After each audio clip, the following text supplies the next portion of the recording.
So, I never know what I'm going to do when I have a chance to read or perform until the moment I do it. This is something that I've kind of forced myself to undergo as a kind of nervous pain to keep the notion of reading fresh. I spent maybe 3 or 4 years doing poetry readings, thinking, am I the only one painfully bored of my own voice while I was doing them, and ending them short because I felt this terrible pressure internally that the things that I was saying were a waste of time. But against that, since I've been alive, really, and conscious from the age of 3, I was taught to wrestle, which is unusual in England and completely messes you up. Because the act of wrestling is like hugging, but with a relentless, phenomenological, torturous desire to psychologically break your opponent's will, because you don't really hurt them, whereas boxers punch each other in the head and create this kind of obvious knockout goal and brain damage. Wrestlers just pull on you.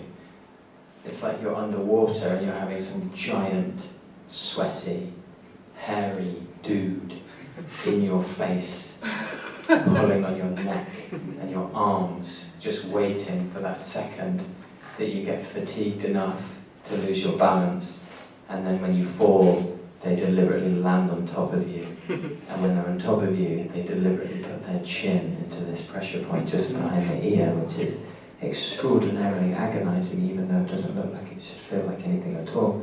And then when you give up and just let your shoulders be on the floor for 1 second, they just pick you up and say, "Yeah, it was good," and start again.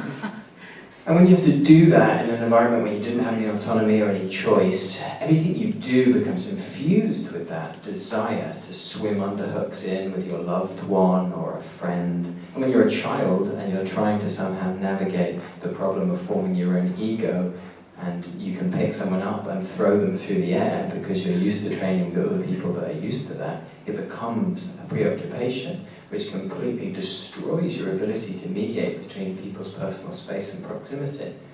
And then one day you discover poetry and you find yourself reading it, and you find your own voice in your head is boring, but that is preferable to wrestling people. So I had the thought today that perhaps I would do some wrestling. But the problem with that is you need another person. Poetry you can do alone, but wrestling you kind of can't do by yourself. So I thought initially about offering the opportunity and the choice. Because obviously in the change of my life that I've kind of alluded to there, obviously there's been a change in my desire to create an aesthetic around myself where I don't really look like the kind of person who could wrestle, so that people don't think I do and leave me alone. Once in a while, that does happen. So I was going to do that. I was going to say, would you rather have some wrestling or some poetry? But then I stood back there and I read the room and I made a decision for you. So I'll just read a poem.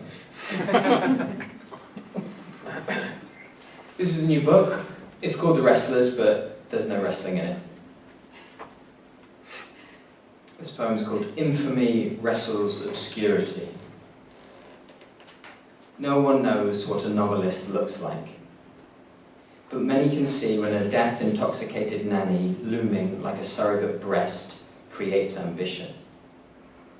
Clouds of guilt offer a glimpse to be professional all day, alone.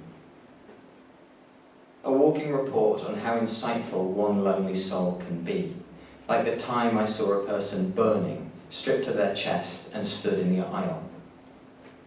They all want to tell us the real reason that we don't yet know. Then their friends, I thought my friends, tell me off for being cold. I apologize. I agree with whatever. Thank you very much. Reading next is Stuart Home.